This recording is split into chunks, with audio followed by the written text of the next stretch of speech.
Today we're planting potatoes. It's about 3 weeks before the last risk of frost, and that's my target date to get those potatoes into the grow bags or the beds or wherever I'm going to put them. But there's a few things that happen before then, so I want to walk you through the timeline. Right now I am in my seed starting room where I am chitting or green sprouting my potatoes. That's the term that means the same thing, to sprout the dormant buds, and I'll get to that in just a second. So I have 4 varieties here. Now you can get certified organic potatoes from your local feed store, or you can order them online, but it's important that they are certified organic if you can find them, because that assures that the potatoes are disease-free, and that's what you're looking for. So in my case, I have 4 varieties, and here they are. I bought these about 3 weeks ago, and that's the timing for where I get to this point today, which is 3 weeks before that last risk of frost. The reason why I buy them about 3 weeks before today is I need the time for these to sprout. Again, chitting or green sprouting.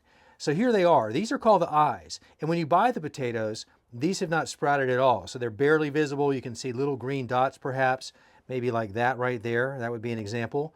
But you bring them home, and then if you are ready for them to start sprouting, you go ahead and subject them to light. And the temperature can be room temperature, it can be a little bit cooler, but the main thing is the light to break dormancy. So that's what I do. I get them home, I put them under a grow light, I lean them up so they have room and air circulation around them, and I wait it out. And slowly but surely, they start to sprout. And once they start to sprout, because the light is on them, they're not going to get very leggy. They're not going to really get long stems. They're going to stay nice and compact, and that's also important. So that's where they are right now. Perfect timing. And again, 3 weeks before the last risk of frost. So these are ready to go. Now, as far as size, these are about the size of a average size hen egg, I would say. But these can be much bigger when you buy them. And if they are, that's a good opportunity for you to cut them in half and basically double what you have to plant. Now, when you cut them, each individual piece should have at least 2 eyes. That's important too, and that will ensure greater productivity when you plant them in the ground. You've got more opportunity for growth. So these are all going to be planted as entire potatoes, although this one could have easily been cut. It's pretty big, about the size of a large hen's egg. So that would be kind of your reference point for when it would be a good idea to cut them up. And I've done that on one. So let me go ahead and show you what I've done with that and how you can do that to protect them once you cut them. So here's that potato that I've gone ahead and pre-cut 2 days ago. I would call that about the size of a large hen egg, and that's why I cut that. And also note that there are at least 2 eyes on each half. So I'm looking for that before I cut it. This one actually has 3. And then when I cut it, I expose it to air, and that helps it callus over. And so that protects it.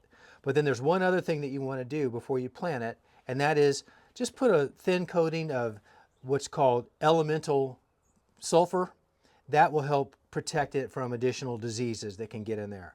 So in my case, I've got that in this shallow tray, and I just tap the exposed side of the potato into that gently, and it coats the surface. And now I will plant that face down, and it's good to go.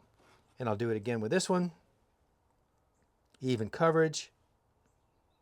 You could also put these potatoes in a plastic bag with some of the sulfur in it and just shake it up, and that will coat the whole thing. But mainly I'm interested in protecting the wounded area.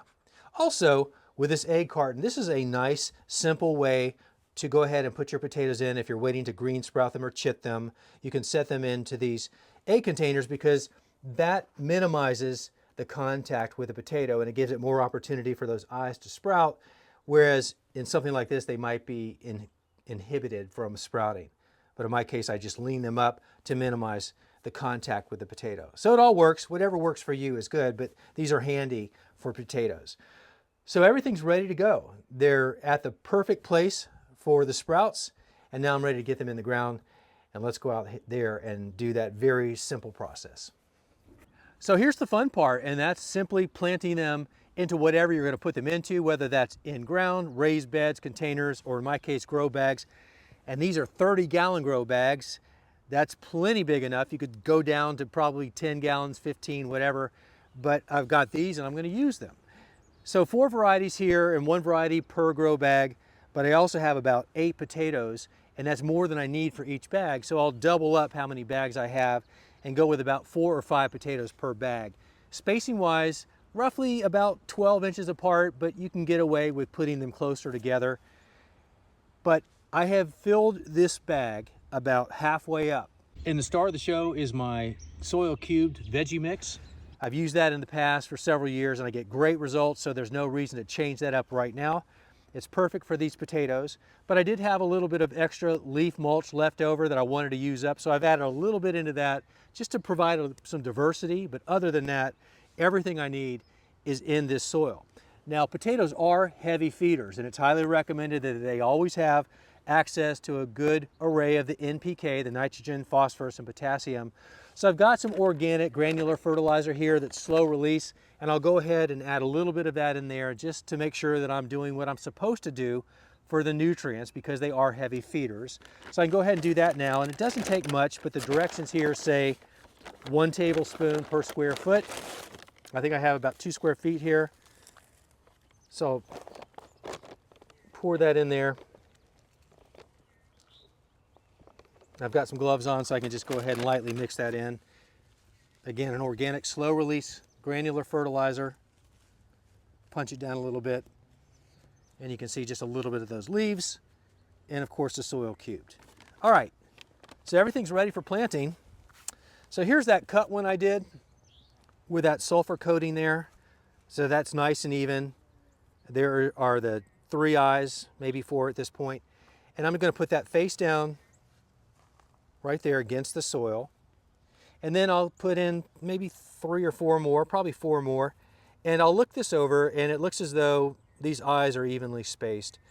So I think I'm going to go flat side down right there. The sprouts know what to do. They'll find their way up to the top. This one does have 2 eyes, so I'll go ahead and maybe reserve this one. Let me look for ones that have more. Like, look at that one. That's got quite a few. So I like that one.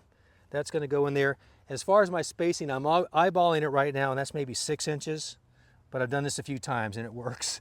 So if you've got them, use them. And then there's that one. And again, there's nothing there, so I'll go ahead and use that as the bottom. Oh, what the heck? Let's do one more.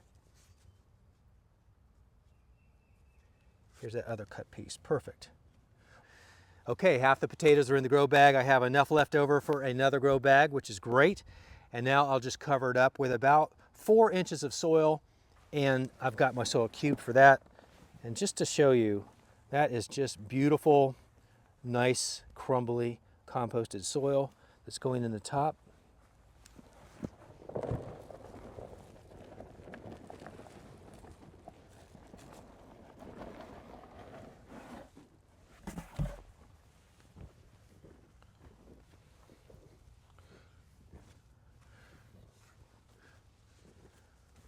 That's probably about 3 inches. Maybe I'll go a little bit more.